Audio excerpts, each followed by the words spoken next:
Welcome, everyone. Thank you for joining us today. We know how valuable your time is, and we thank you for choosing to spend the next hour with us as we explore issues that asylum seekers face when they migrate to the U.S. Today's session will focus specifically on the need for work authorization for asylum seekers. Please note, the webinar is being recorded and will be made available to all who registered for today's event. We will also make the webinar available on YouTube. Details for accessing the webinar will be sent to you after today's event. I'm Sister Ann A. Strike, a sister servant of the Immaculate Heart of Mary, commonly known as the IHMs, from Monroe, Michigan. I'm the President Emerita of the Alliance to End Human Trafficking, and I'll be your moderator for our discussion today. I'd like to begin by centering us in a moment of prayer. 3 weeks ago, one of the founders of the Alliance to End Human Trafficking, Sister Margaret Nackey, CSJ, passed away. Her passion and zeal for ending human trafficking and supporting survivors was immeasurable, and it serves as an inspiration for us all. So let us ask her intercession on our behalf as we pray. Creator of us all, we ask your blessing on our time together. Open our hearts to those we too often ignore, those who flee from their homes, those abused and broken among us, those caught in human trafficking. Give us the strength to stand in solidarity with your children made vulnerable to trafficking. Give us the courage to raise our voices in support of legislation that will help ensure the safety, dignity, and freedom of all your people. Amen.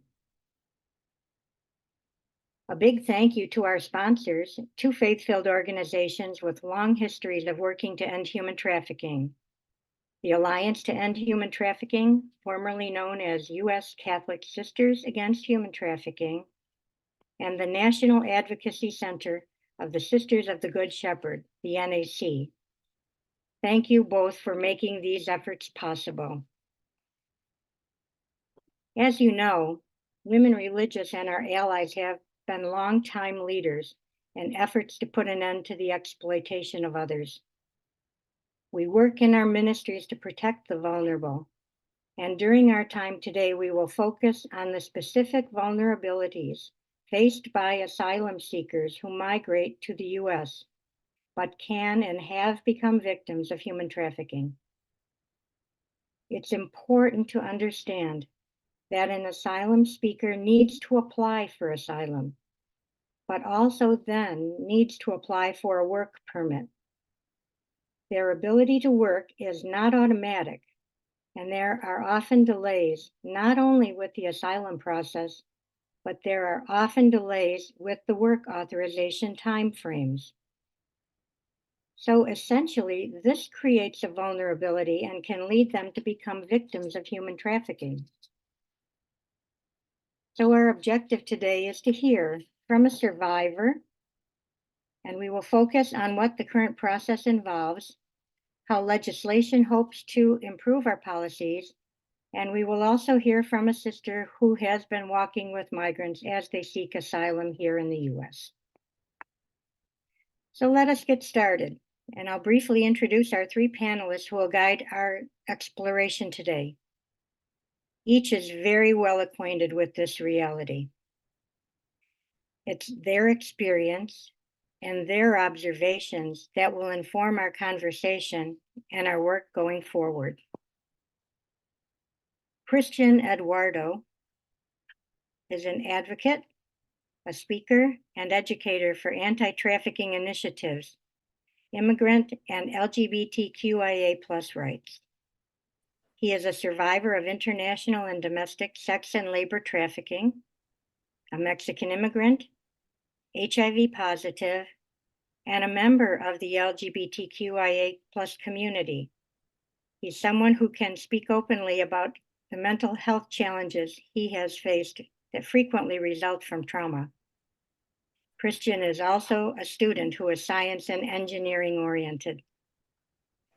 His inspiration for us is evident through his social justice work, which gives us the insight that victims and survivors are more than the injustice they've endured. They are human beings with inherent dignity and unlimited potential. Christian is a lead human trafficking consultant and survivor with Shobana Powell Consulting and serves as a survivor consultant for ECPAT USA, now known as PACT, Center for Court Innovation, and the Alliance to End Human Trafficking.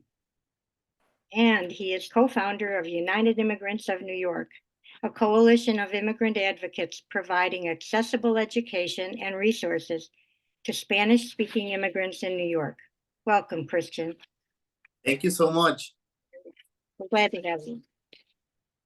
Sister Tracy Horan is a Sister of Providence of St. Mary of the Woods, Indiana, and Associate Director of Education and Advocacy for the Keno Border Initiative in Nogales, Sonora, and Arizona, where she has ministered since 2019. Sister Tracy has worked with migrant communities in a variety of contexts for over a decade. She previously worked as a teacher and then as a community organizer with a focus on voting access, deportation defense, court accompaniment with migrants, and detangling ICE from local law enforcement. She trains and accompanies students, parishioners, and migrating people as they learn about the border reality, share their own stories, and transform hearts, minds, and policies toward migration with dignity. Part of her role involves interviewing individuals arriving in Nogales and documenting abuses they have experienced either on their way to the US-Mexico border, in encounters with US officials, or while they are stranded in Mexico. As she has accompanied families seeking asylum, over the last 4 years, she has stayed in contact with individuals now residing in the US, where they face obstacles to integration, such as long delays to acquiring work permits and limited access to affordable legal counsel. Welcome, Sister Tracy. Thanks, Sister Ann. Thanks so much for having me. We're so grateful you're here. And Ronette Asirwadam. Ronette is the lead lobbyist on immigration at Network Lobby for Social Justice, a national Catholic advocacy organization that is grounded in Catholic social justice tradition, working for federal policies that advance racial and economic justice. Ronette develops and executes strategies to advance Network's immigration agenda on Capitol Hill and with the administration. She has 10 years of federal legislative and administrative lobbying and has worked on many aspects of immigration policy and practice, including, I'm sorry, I have lost my sheet, the Asylum of Refugees, unaccompanied children and dreamers. Ronette's undergraduate is from the University of Houston, and she has graduate degrees from the Fletcher School at Tufts University and a master's in law in international human rights law from the University of Essex in the UK. Welcome, Ronette. Christian, Tracy, and Ronette, thank to each of you for sharing your experiences with us and joining us today. We'll hear from each of our speakers, and then we'll welcome the executive directors of our sponsoring organizations, who will talk about how we can affect public policy. And we promise we'll leave plenty of time at the end of the questions for questions from all of you. As we proceed, we invite you to write any questions you have in the Q&A box, which is in the lower toolbar on Zoom. Now let's get started, and we'll begin with Christian.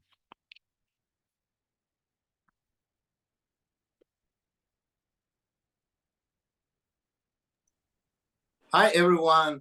Thank you so much for joining us. I would like to start with a little bit of me.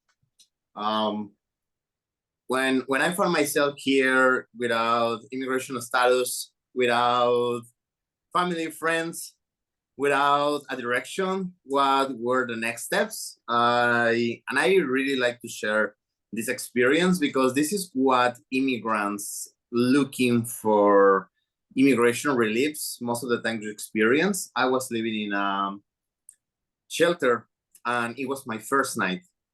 So I went to the intake process. It took several hours. So I got a bed around 1:30 a.m. And the next morning, when in a couple of hours, around 5 a.m., one of the staff members of the shelter came in. And it was one of the shelters where you don't have an individual room. It wasn't one of the shelters with a big room where there are like 30, 40 beds. And it was only a male shelter. So it was around 5 a.m. The staff member turned on the light, smack on the wall, very, very hard. It was just something like this. And the first thing that this staff member say, it was, wake up, do something with your life. And I will never forget about that because I didn't know what to do. I thought that I was doing something wrong. I thought that I was, maybe everyone is waking up at this time. Maybe it's something that is happening in the United States.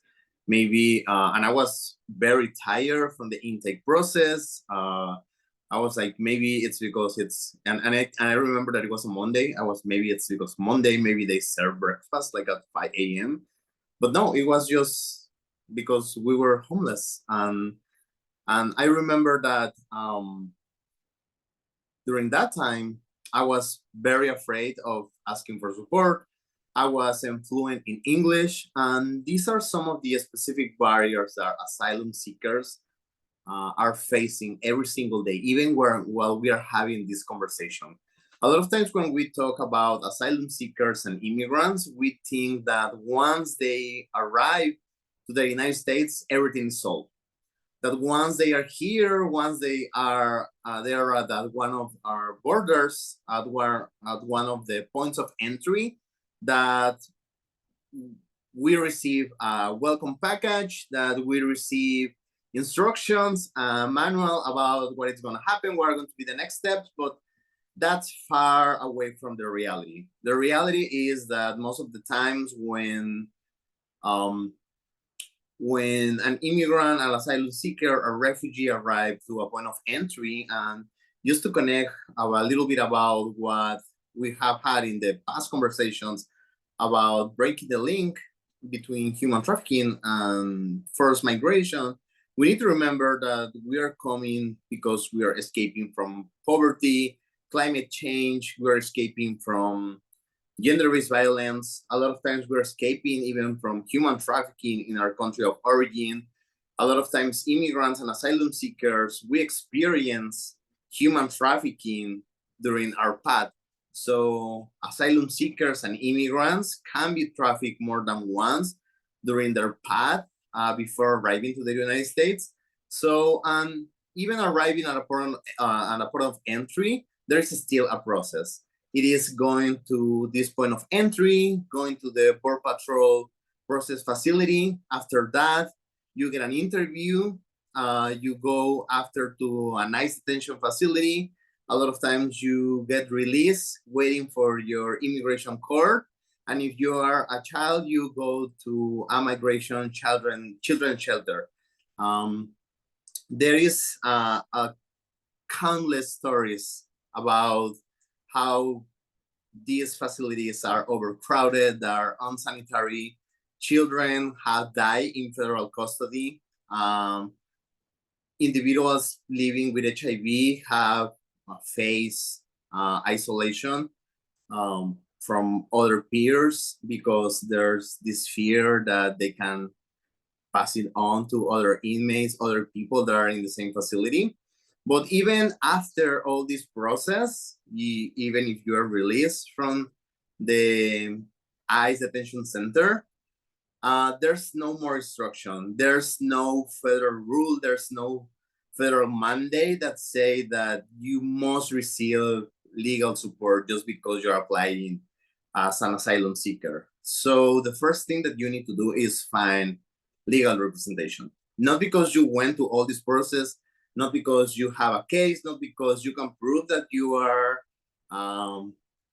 truly experiencing fear, they are truly experiencing you can be you can die in your country of origin, that something really bad, you are escaping from human trafficking, from any other form of gender-based violence. That doesn't mean that you're going to receive all the support here. That doesn't mean that you're going to receive housing, food, and especially legal support.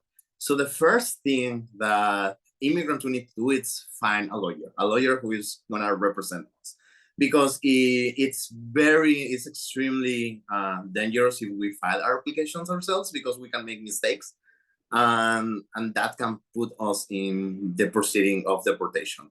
So, and not only that, so we need to apply for we have only 1 year since our entry to apply for an asylum seeker. After that, we don't qualify anymore to apply for asylum seeker. So that's the first restriction that we have.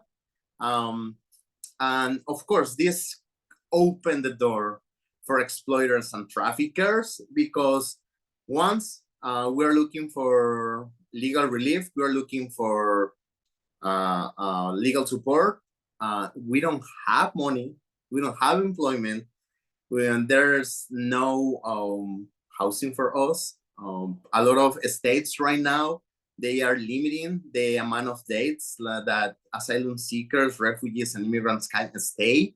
A lot of times for 30 days, and they need to renew it. So a lot of immigrants, asylum seekers are homeless, are staying on the streets. And this really heightened the risk of human trafficking. And of course, traffickers are going to use all these opportunities to offer housing, offer food, offer all these things. And this was one of the things that happened to me. My traffickers use really all these tactics to lure me into trafficking, because I didn't have housing, I didn't have house, I didn't have access to medication, I didn't have access to legal representation, and I didn't know my rights. I didn't know that regardless my immigration status, labor laws were protecting me. And that is one of the main tactics that I have seen that are used, because even if you get a job, you are not supposed to work because we don't have work permits. So even if we apply, so going through all this process, imagine that you get a lawyer and you apply for your legal relief, to be an asylum seeker. So you need to wait, and you do all these things. The office who is in charge of this is USCIS, the United States Citizenship and Immigration Services. So you submit your application, and you need to wait until you receive a letter from them that is like, we received your application. And even if they receive your application, that doesn't mean that they grant you a work permit and a social security number. So that means that even if you have applied to be an asylum seeker, even if you have gone through the ICE interview, even if you know that you're telling the truth, even if you're escaping from your country, even if you have gone through human trafficking situation, even if you have gone through all these hardships, and you need to wait. Once your application has been submitted, you need to wait 150 days, that is to apply for your work permit. And once you apply for your work permit, also you need to wait again between, it can be from 1 month to 12 months or more, from then to successfully to say yes to your application, that hopefully there's no mistakes in your application. So imagine, you can be waiting for 1 to 2 years with no work permit. You are not allowed to work. You don't have housing. How are you supposed to feed yourself? How are you supposed to pay for your housing? How are you supposed to support yourself? How are you supposed to just live a normal life? So the hardships that immigrants and asylum seekers we face every single day, even when we are released after detention center, it is absolutely like it is hell, like seriously. And all these opportunities are really, really used for traffickers just to exploit us. And one of the main concerns that we have is that one of the main things is that a lot of times people offer jobs to immigrants. I know that you don't have a work permit. I know that you cannot work. I know that, but I can give you a job. And they know that we are not allowed, that we cannot work, that we don't have a work permit. So they are gonna underpay us. So they are gonna abuse us. A lot of times they are gonna be like asking us for a fee. I'm giving you a job, so you need to pay me a fee. I cannot pay you the minimum wage because you don't have documents. And all this can now become human trafficking. So asylum seekers without work permit, without all these opportunities to really try and get a job and have all these protections are really, really on the doors of exploitation.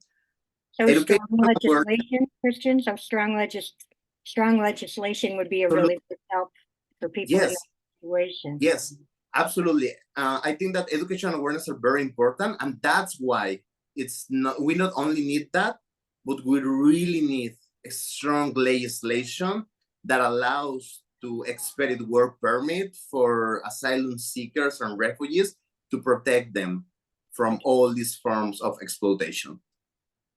You've made that so clear, Christian. Thank you so much for sharing your story. And you are doing something important with your life. We thank you Thank for you. that. Now, Sister Tracy, we'd love to hear more about your experiences. So we'll turn to you now.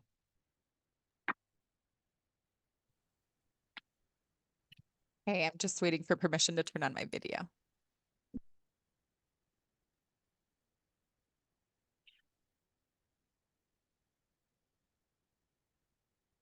There we go.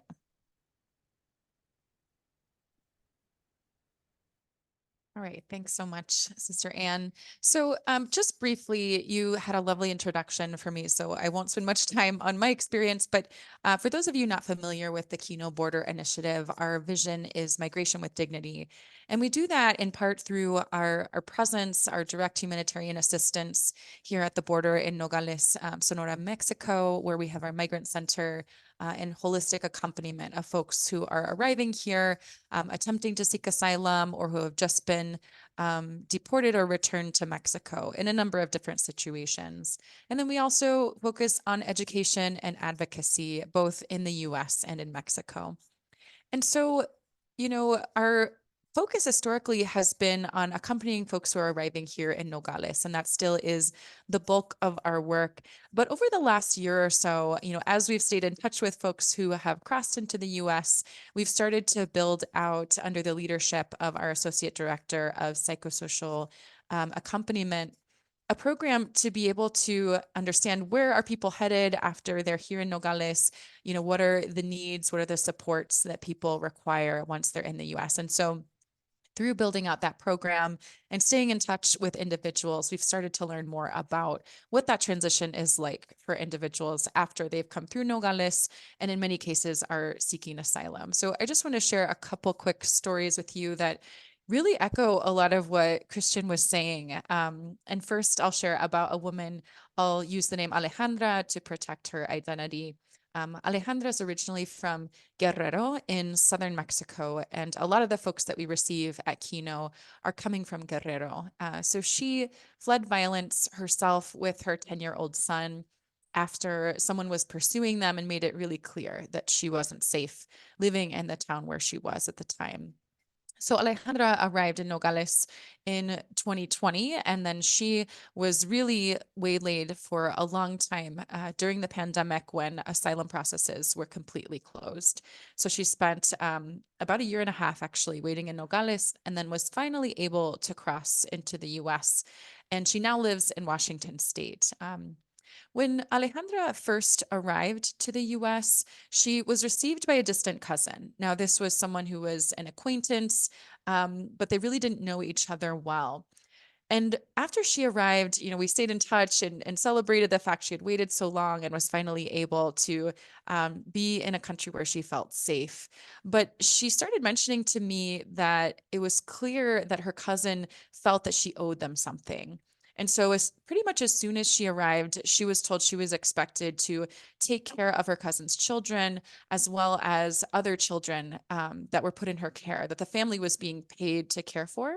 Alejandra herself wasn't paid for this labor, but she was expected to spend most of her time transporting these kids, preparing and serving them meals, and taking care of them generally.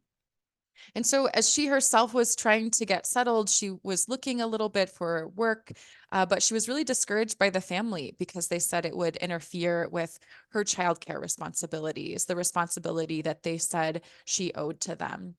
And on top of that, any options she did have available were extremely limited because she didn't have a work permit. I remember at one point Alejandra she was trying to follow up on her case. It was really a priority for her to follow, this process, to show up at her court hearings. And she called this information number through ICE and was told that she had received a notice to appear that had been delivered to the address that she listed on her paperwork. So she was confused because she hadn't received it. And she later discovered that her cousin had actually confiscated that as part of sort of this plan to control her and manipulate her. And so during these months that Alejandra was confined to providing personal childcare to her cousin's family and these other clients, while she wasn't receiving any payment herself, Alejandra couldn't access a work permit. In fact, she ended up waiting over a year. I think it was closer to a year and a half until she was able to access a work permit. And because she couldn't access formal work, Alejandra really didn't have a way out of this abusive situation. She was stuck much longer than she would have been if she had other options to financially support herself and her son. And so, thinking about HR 1325, it wouldn't have prevented Alejandra from being in that situation in the first place, a situation she really wasn't expecting, but it would have given her a pathway to escape that situation much sooner. Another person I've been in touch with, his name is Marco, and um, he's someone who just crossed months ago into the US and is now living in Arizona. And what he shared with me recently, I was reaching out to some individuals when I knew I was going to do this webinar and saying, how's it going with the work permit process? Or, what would you want to say to people who are considering this legislation? And Marco responded right away. He said, I would really like you to share about what's happened to me. And it kind of resonates with what Christian was saying about, employers offering incentives to folks and then making them feel indebted to them. And so Marco shared, he's originally from Guatemala, and as I mentioned, he crossed and is living in Arizona. He said that, he arrived at a place where, he knew other people in migration were seeking work because he didn't have a work permit yet and thought that may be a good option. And a man arrived there who offered him a construction job. He said he would pay him $350 a week. And to Marco, that sounded good. When you crunch the numbers, it's actually about $225 below minimum wage for that area. Um, but this was an option for him. And so his first day working, his boss paid him $100, which is only slightly below minimum wage. And so he thought, that's not bad for working without a permit. So he continued to work for the same boss for 2 weeks, but during those 2 weeks, he didn't receive any additional pay. And he was afraid to question the man because he didn't have any other options. At the end of the 2 weeks, he was only paid $350, which amounts to about $5 per hour, or maybe less on days that he worked more than 8 hours, for all of the hours that he had worked. So he questioned his boss about the pay, and the man got angry and said, I'm taking care of your rides to the work site. I'm paying you lunch for every day. And so with those things, those perks and benefits, it evens out and you shouldn't be upset with me. So Marco dropped it, and because he was afraid of losing this only option that he had. But he went back to the place where he was living, and there were other individuals who had recently arrived, and they were also in similar situations looking for work. So he shared with them, this is how much I was paid. This is the situation with my boss. And the other men were shocked. They said, you should really leave and look elsewhere. That pay is unjust. And Marco said to me, if it hadn't been for his friends that, shared that advice with him, he probably would have stayed in that situation, working. His words were that he was like a slave for that man. And so Alejandra and Marco's stories, they both underscore for me this reality for newcomers to the US who don't have options for dignified work and how can be vulnerable to getting stuck in these exploitative situations. This dynamic that, again, that Christian referenced of, feeling indebted, these are the benefits I'm giving you. I'm giving you housing in Alejandra's example, or I'm giving you rides, I'm giving you lunch. To keep people stuck in these exploitative situations. And when you're arriving in an unfamiliar place, you feel like you just don't have options. And so the more quickly that newcomers can find stable work, the more quickly they can access a work permit, the faster that they can escape and just have options to get away from these kinds of exploitative situations and have pathways to support themselves and their families with all of the needs that Christian was mentioning before. Tracy, thank you so much. Your recent firsthand experience really helps us better understand how individuals can become vulnerable to traffickers. Thanks, Fran. Thank you. Ronette, given your background with lobbying and legislation and human rights, let us turn to you to hear what is currently happening in terms of U.S. legislation and policy on these issues. Thank you, Sister Anne. There am I on the screen. Thank you for that kind introduction, and thank you also for the Alliance to End Human Trafficking and the National Advocacy Center for the Sisters of the Good Shepherd for inviting me to speak at on this important issue. Christian and Sister Tracy laid out very firmly about the why asylum seekers need to get work permits much faster than they are permitted to do so now. But I am here to talk about how we can make that a reality. The simple answer, as has been mentioned before, the simple answer of how we can make or ensure work permits are available in a much faster manner is to pass federal legislation. And as was mentioned before, the exact legislation that we need has already been introduced in the House. And that is HR 1325, the Asylum Seeker Work Authorization Act. But before I get into this legislation, let me take a step back and give you an overview a little bit about the practice and the most principal issue on the issue of not having a work authorization. As Christian said, once you file for asylum, so once you filed your asylum application and got a little note back saying it's accepted, it's in order, then you have to wait 150 days to file your work permit. So like 5 months, and then after that, you might get it in 30 days, you might not. As Sister said, it sometimes takes much more than that, to a year. But again, the main problem is not the backlog on the other side of once that you don't get your work permit processed. And you usually don't get your work permit processed because of delays and lack of personnel in the USCIS, which again, we know the answers to, that we can, hire more people, get more money there. The main problem of not getting a work permit faster is that you, as an asylum seeker, you have to wait 5 months to even apply for the work permit. Now, 5 months might not sound like a long time, but as Christian has already described and Sister Tracy has described, an asylum seeker, will wait for months, years even, to be getting to the United States, and that is without a steady income, And then after you file your asylum application, remember you need to have a permanent address to file your asylum application. Getting that is not easy, and that's another way you can be exploited. After you get that, filing an asylum application is not easy. Many people in the US think that if you are quote unquote genuine asylum seeker, that if you just simply tell your story, put your story down on paper, that you will be able to get asylum. But that is not the case. The asylum application is a legal document, and it's extremely difficult to understand. Trust me, I have been an asylum seeker. I have tried to file it myself. Once that is done, so basically the person seeking asylum, they have waited a very, very long time without an income. But more than that, they have spent a very, very long time living in fear and desperation.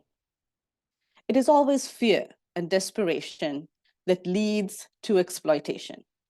And then exploitation could lead to terrible consequences that could put you back or put you on the other side of the law, which again would put you back to living in fear. So getting a work permit breaks this cycle of having to live in fear. Take, for example, Sister Tracy's story of Alejandra. Alejandra stayed in this abusive situation only because she was afraid that she would lose the little support she had. And she had no other way of sustenance. If she had not pushed for her, she had not called ICE and pushed for her notice to appear and got it off her cousin, she would have been in bigger trouble. A notice to appear, an NTA, is a legal document. It's a court document when you have to appear in front of an immigration judge. If you don't appear on that day, at that time, in front of an immigration judge, you are immediately served with deportation papers. So therefore, Alejandra could have been in much worse trouble, as I said. She could have been deported for absolutely no fault of her own. And then, as we've seen with many asylum seekers, deportation is a death sentence. What a work permit gives you is dignity, not just the dignity of work, but the dignity of being a human, of feeling like a human. When you are human and when you have that dignity, you know you can make your own decisions. You can stop feeling afraid. You can just feel human. That is the reason that we are asking Congress to make sure people seeking asylum get work permits quickly. This bill, HR 1325, the Asylum Seeker Work Authorization Act, does two things. One, it allows people seeking asylum to apply for a work permit within 30 days of their application being accepted. And then it allows the work permits to be valid until and if their asylum application is denied. So that way they don't have to renew it. And renewing it is a whole other story that I can get into later. This bill is a very simple one-page bill that doesn't change immigration law per se, but will make a huge difference in the lives of asylum seekers. Right now, there are 24 co-sponsors on this bill, but we really need many, many more lawmakers on such a non-controversial bill that will make a huge difference. And we hope that at the end of this webinar, you will definitely call your representatives and ask them to co-sponsor the bill. With that, I will end my presentation and happy to answer any questions later.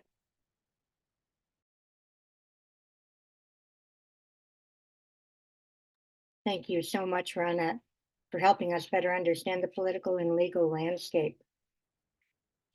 Now I'm going to ask the executive directors of our two sponsoring organizations to chat with you briefly. Fran Eskin-Royer, the executive director of the National Advocacy Center of the Sisters of the Good Shepherd, and Katie Bowler-Gosewich of the Alliance to End Human Trafficking. First, thank you both for your leadership on this particular issue. And tell us, why are your two organizations supporting HR 1325? And how can our viewers join you in this venture? There's a lot of wonderful questions in the Q&A, like, what can we do? How can we help? So please share with us. Thank you so much, Sister Ann. I'll jump in, Katie, if that's okay.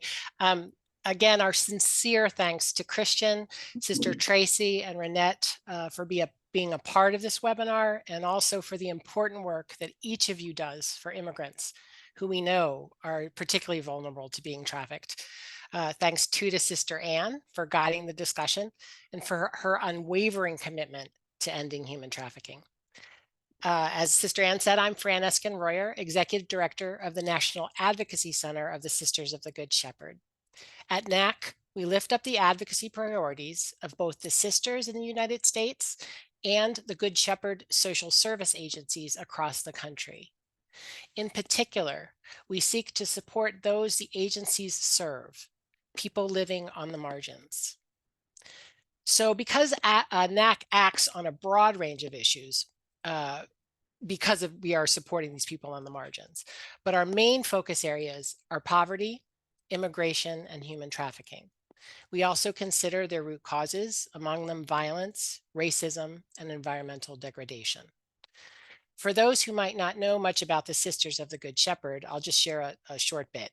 The order is more formally known as the Congregation of Our Lady of Charity of the Good Shepherd, and it's an international religious order of women with a representative at the UN, a worldwide reputation for supporting survivors of human trafficking, and a deep commitment to women and children.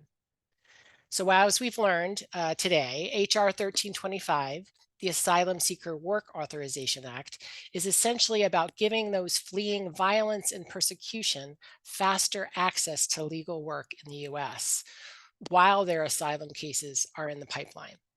This keeps them safer from human trafficking and enables them to care for themselves and their families in the interim. Now, Catholic social teaching tells us that everyone has a right to dignified work. Through work, a person is able to develop their talents and cooperate with God in building a better world for all of us. And we know this bill would ease the path to work that asylees are seeking and deserve, and that immigrants make vital contributions to our communities and our nation. So please join us today in calling on Congress to pass this important legislation that provides so much for all of us.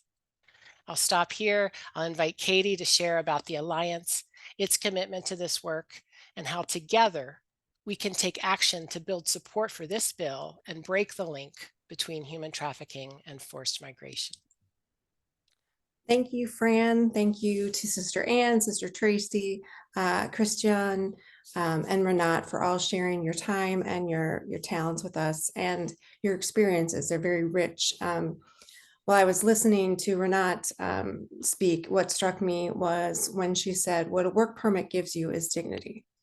And I found that to be not only very poignant, but also very true. One of the things that we have been doing at the Alliance to End Human Trafficking is that we've had this focus recently on forced migration and human trafficking and how it intersects. We spent a lot of time really looking at a lot of different pieces of legislation that could potentially make a difference in an immigrant's life, because we know that so many migrants are faced with, pretty atrocious situations, as definitely detailed by our three speakers. But to me, we looked very, very, very intently on common sense solutions. And to me, HR 1325, the Asylum Seeker Work Authorization Act, is so common sense, it almost smacks you in the face. If you can't work legally, what are your other options? You have children to support, you have yourself to support, someone's got to feed you, you have to have housing, you have to have all these things in order to actually live. And if you can't work legally, your only other option is to work illegally. And that is going to ultimately, more often than not, lead to some very, very unfortunate situations with some bad actors. So the Alliance to End Human Trafficking partnered with NAC on this whole project. We are so grateful for people who have been with us since the beginning. This is our last webinar in this project, so we are starting to wrap up, but not quite. So I know that someone is going to be putting a link in the chat for an action alert that you can, and there it is, poof, it's like magic. So you can go ahead and click on that link and it will take you, and you can fill out the form and tell them where you live so that it gets to the right representative and senator, or maybe just representative in this case. And then we have some opportunities coming up this summer where we will be doing some advocacy work around this topic and beyond. We will keep you informed about the status of this if something changes. I know we've got a lot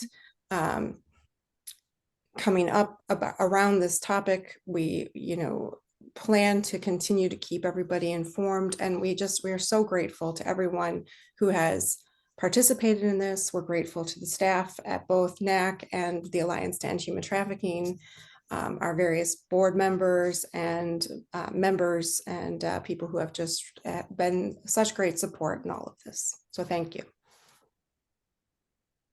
Thank you, Katie. And I'll just add it, the alert will be shared after this webinar as well. So fear not, if you don't click on it at this moment, you will receive it.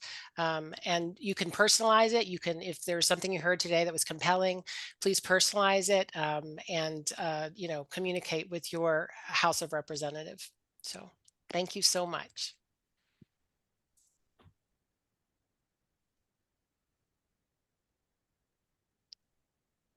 Thank you so much, Katie and Fran. And now we have a lot of questions in the Q&A.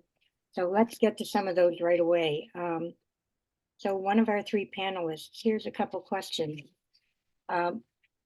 If an asylum seeker works illegally without a work permit and is caught, how does that affect approval for a work permit in the future?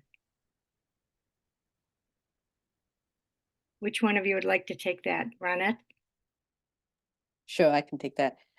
It would affect your ability to get a work permit. More than affecting your ability to get a work permit, it would really affect your asylum case. And then again, so it would affect your ability to get a work permit quite badly, but it would also affect your ability to get asylum, which would again really put you in big trouble. So it is, and this is the reason why you're so desperate in those 5 months or even a year while you're waiting for this work permit.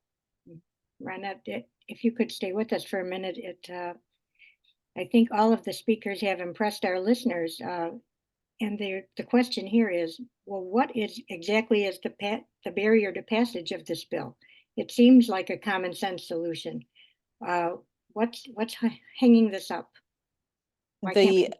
The general reason it's hanging this up is the narrative, as one of somebody else mentioned in the chat, in the Q&A, and the politics. So the narrative is driving the politics, and Congress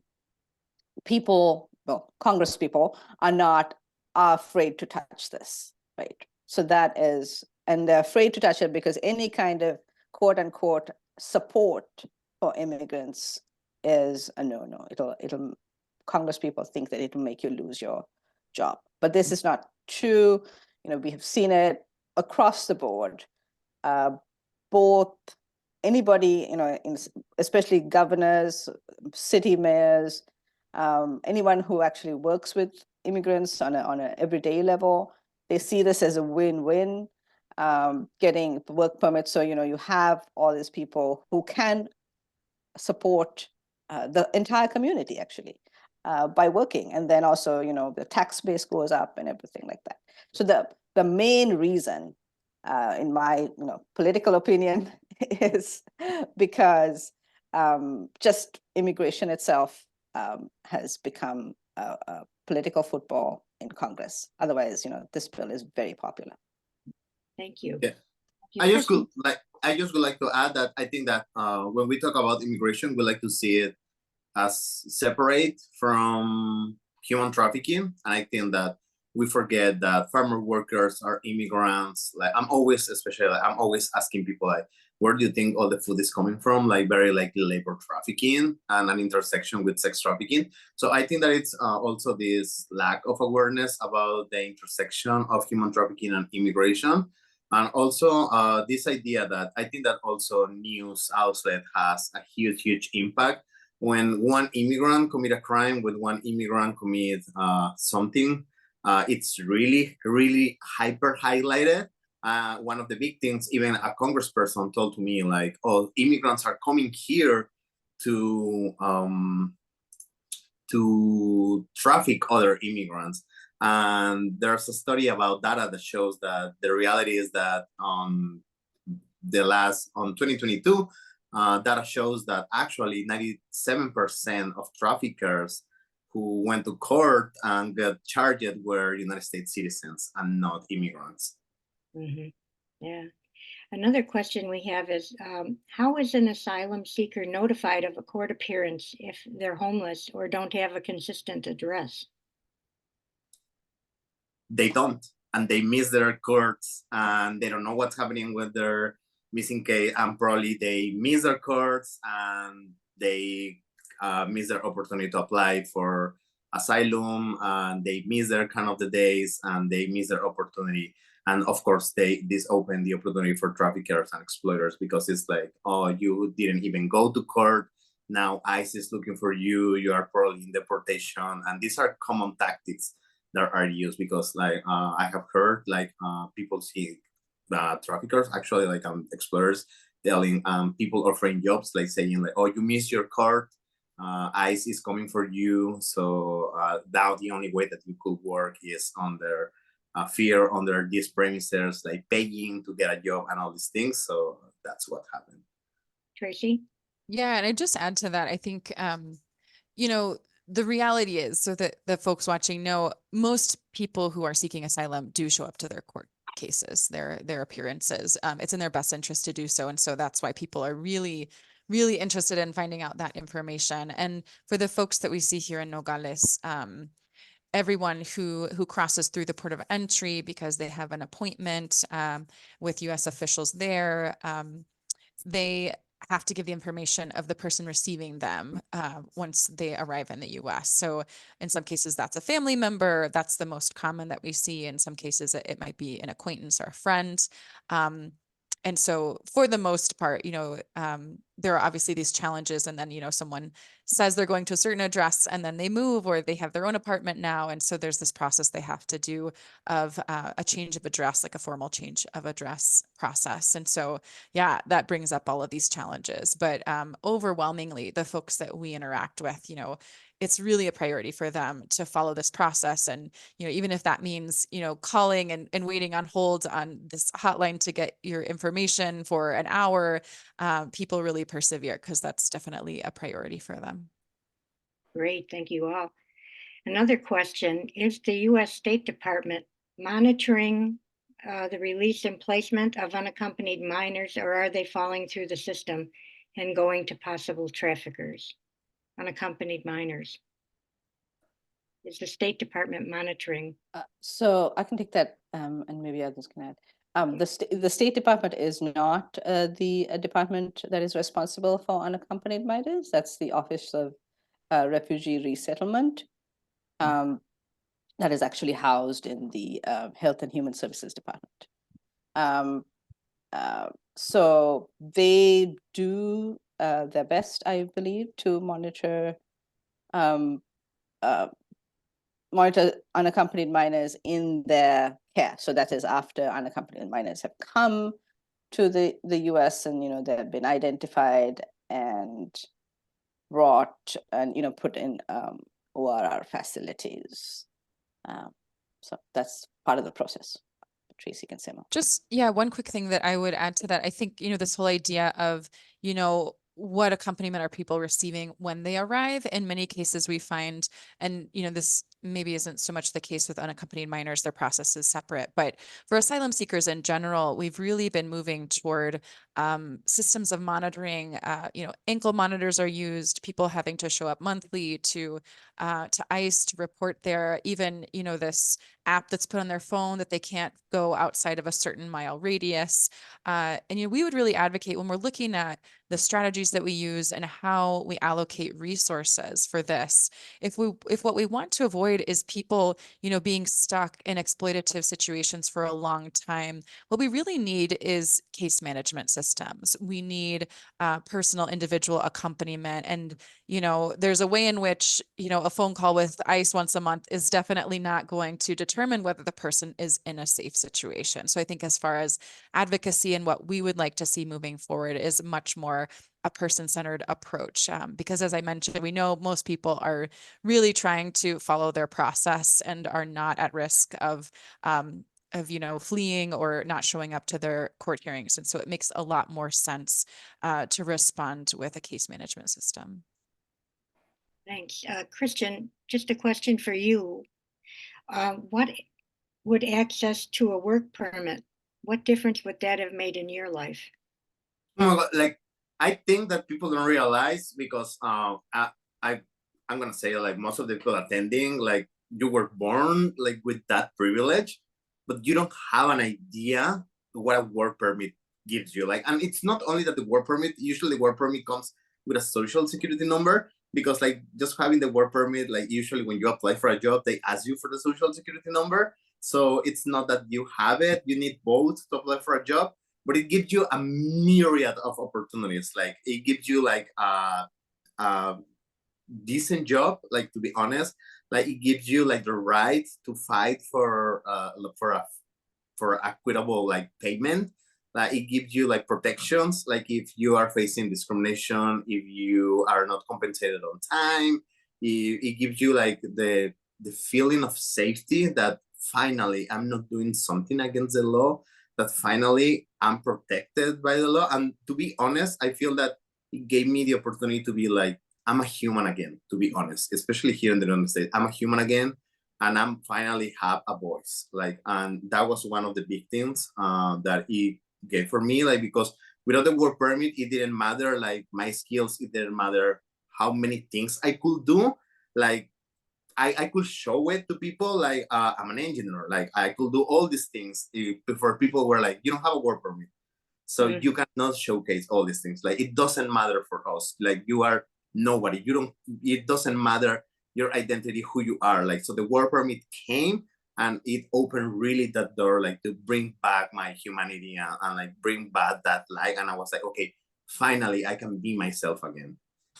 Thanks, Christian, and thank you, Tracy and Renette, too. We've had a question over and over here in the chat. How can we help the general public to understand this reality? So I think you've given us a lot of tools to help and a lot of personal experiences to really help us all understand this reality and move to try and get our legislators to see that this is a win-win for all of us to pass HR 1325. And unfortunately, our time together is drawing to a close. So thank you all, and a special thank you to our panelists for joining us today. A follow-up email will be sent to every registrant of the webinar, and it will include a link to the recording of the webinar and an invitation for you to contact your representatives and urge them to support HR 1325, Asylum Seeker Work Authorization Act. So going forward, we promise to keep you aware of developments, and we hope you will join us in our efforts to put an end to human trafficking by addressing its root causes, including forced migration. Thank you for your time and for your continued interest. Blessings on the rest of your day.